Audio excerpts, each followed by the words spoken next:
رمضان کا مہینہ یہ بڑا برکت والا مہینہ اور بڑی فضیلتوں والا مہینہ ہوتا ہے۔ اللہ رب العزت کے فضل اور کرم کا اندازہ آپ اس سے لگا سکتے ہیں کہ رمضان کے مہینے میں ایک نفل عبادت کا ثواب فرض کے برابر ہو جاتا ہے اور ایک فرض کا ثواب 70 فرض کے برابر ہو جاتا ہے۔ آپ اندازہ کیجئے کہ رمضان کا ایک ایک منٹ ایک ایک لمحہ کتنا قیمتی ہے۔ آئیے میں آج آپ لوگوں کو بتاتا ہوں کہ رمضان کے مہینے میں ہمیں کون کون سی عبادتیں خاص طور پر کرنا چاہیے اور کون سی عبادتوں کا رمضان کے پورے مہینے معمول بنا لینا چاہیے۔ اگر ہم یہ معمول بنا لیں اپنا، جو آج میں آپ لوگوں کو نمازیں بتاؤں گا، بہت ساری نفلیں، بہت سارے ذکر و اذکار کے طریقے بتاؤں گا، اور یہ ساری کی ساری چیزیں وہ ہیں جو رسول اللہ صلی اللہ علیہ وسلم رمضان کے مہینے میں کرا کرتے تھے، تو انشاءاللہ رمضان کی برکتیں اور رمضان کی فضیلتیں ہمیں بہت زیادہ حاصل ہو جائیں گی۔ نبی کریم صلی اللہ علیہ وسلم تہجد خاص طور پر پڑھا کرتے تھے، اور پیغمبروں پر تو تہجد کی نماز فرض تھی۔ حضور علیہ السلام نے کبھی بھی پوری زندگی میں تہجد کی نماز مس نہیں کی۔ تو رمضان کے مہینے میں جب ہم لوگ سحری کے لیے اٹھتے ہیں تو سب سے پہلا کام جو ہمیں کرنا ہے وہ ہے تہجد کا اہتمام۔ آپ کو پتہ ہے نا کہ 5 وقت کی جو نمازیں ہیں، 5 وقت کی نمازوں کے بعد جو سب سے اہم نماز ہے وہ تہجد کی نماز ہے۔ تہجد کی نماز میں اللہ رب العزت اعلان لگواتا ہے کہ کوئی ہے مجھ سے مانگنے والا، کوئی ہے میرے سامنے ہاتھ اٹھانے والا، کوئی ہے مجھ سے بخشش مانگنے والا۔ اللہ تعالیٰ اعلان لگواتا ہے، اور تہجد کے وقت میں جو بندہ اللہ سے دعا کرتا ہے تو اللہ تعالیٰ کو اس بندے پر پیار آتا ہے۔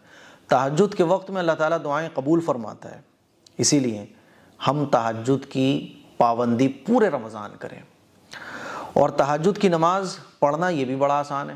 بھئی ہم لوگ سحری میں اٹھتے ہیں تو سحری سے تھوڑی دیر پہلے اٹھ جائیں اور 2 رکعت کر کے 4 رکعت، 6 رکعت، 8 رکعت، 10 رکعت، 12 رکعت تک، جیسے نفل نماز پڑھتے ہیں نا، اسی طرح سے 2 رکعت کر کے 8 رکعت، 12 رکعت تک پڑھ سکتے ہیں۔ ٹھیک ہے، اس کے بعد ہم دعا کریں۔ تو پہلا جو عمل ہمارا ہونا چاہیے رمضان کے مہینے میں وہ تہجد کا اہتمام۔ تہجد ہماری مس نہ ہو بالکل بھی۔ موقع نہیں ہے تو 2 رکعت کم سے کم پڑھ لو، اور تہجد کے وقت نماز پڑھ کر اللہ کے سامنے 5-10 منٹ رونے کی عادت بناؤ۔ یہ بہت عظیم الشان عبادت ہے۔ تو پہلا کام تہجد کا اہتمام۔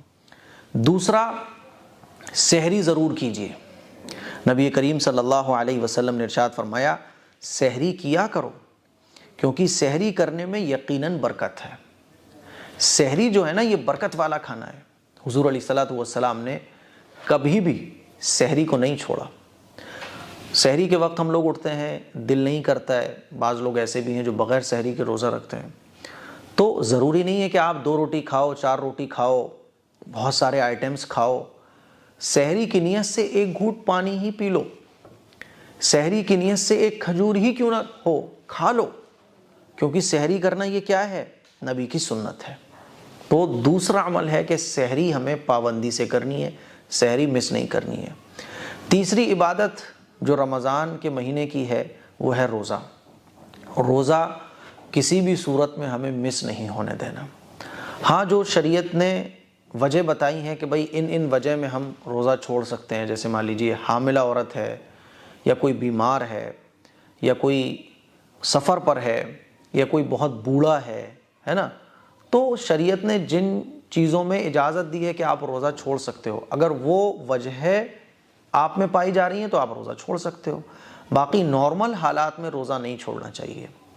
چاہے 1 مہینے ہمیں کام بند کرنا پڑے اپنا، جیسے مان لیجیے کسی کا کام اتنی محنت کا ہے کہ اگر وہ کام کرے گا تو روزہ نہیں رکھ سکتا، تو 11 مہینے وہ تیاری کرے کہ رمضان کے مہینے مجھے روزے رکھنا ہے، کہ رمضان کے مہینے میں کام چھوڑ دو لیکن روزہ نہیں چھوٹنا چاہیے۔ ہماری حالت آج کل یہ ہے کہ کام نہیں چھوٹے گا چاہے روزہ چھوٹ جائے، حالانکہ ہونا یہ چاہیے کہ کام چھوٹے تو چھوٹ جائے۔ 11 مہینے آپ رمضان کے مہینے کی تیاری کرو کہ رمضان کے مہینے میں مجھے کمانا نہیں ہے، بیٹھ کے صرف روزے رکھنا ہے، عبادت کرنی ہے۔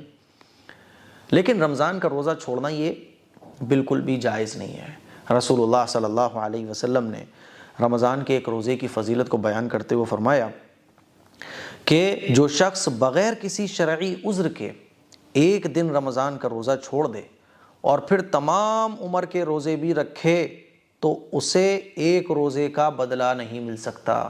آپ اندازہ کیجئے کہ ایک روزے کی فضیلت کتنی زیادہ ہے۔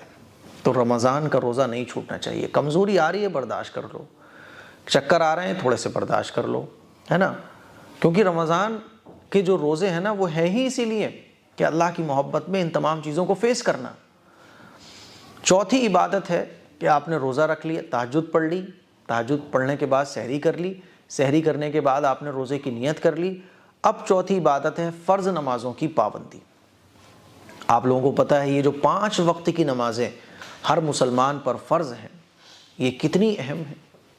آخرت کے میدان میں سب سے پہلے جو حساب ہوگا وہ نمازوں کا ہوگا، اور جس کی نماز ٹھیک ہوں گی تو باقی سارے اعمال بھی اس کے ٹھیک ہو جائیں گے۔ اسی لیے نمازوں کا اہتمام۔ کوئی آدمی اگر روزہ رکھتا ہے اور نماز نہیں پڑھتا، یا نمازیں چھوڑ دیتا ہے، نمازیں قضا کر دیتا ہے، یا جماعت سے نماز نہیں پڑھتا، تو وہ بڑے ثواب سے محروم ہو گیا۔ اسی لیے رمضان کے مہینے میں ہماری کوشش یہ ہونا چاہیے کہ کوئی بھی نماز ہماری مس نہیں ہو۔ جماعت کے ساتھ نماز پڑھیے، آپ تکبیر اولیٰ کے ساتھ نماز پڑھیے، سنتوں اور نفلوں کی پابندی کے ساتھ نماز پڑھیے، کیونکہ ایک نفل کا ثواب بھی فرض کے برابر ہے، اور ایک فرض کا ثواب بھی 70 فرضوں کے برابر ہے۔ اسی لیے نماز کی پابندی۔ ہوتا کیا ہے کہ روزہ رکھ لیا، روزہ رکھنے کے بعد آپ سو رہے ہیں، آپ ظہر کی نماز غائب ہو گئی، آپ کی فجر کی نماز غائب ہو گئی، تو نماز آپ کی چھوٹنا نہیں چاہیے۔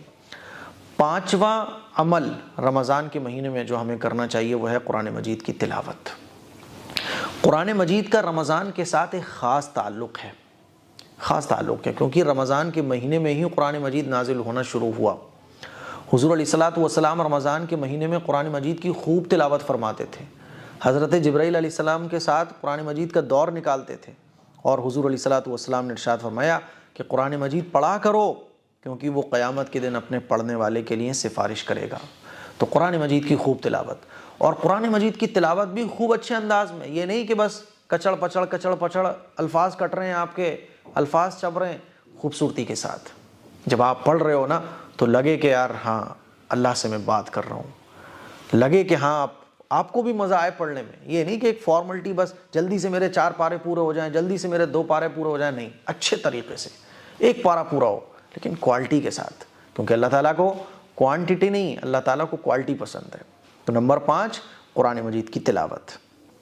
نمبر 6 توبہ اور استغفار۔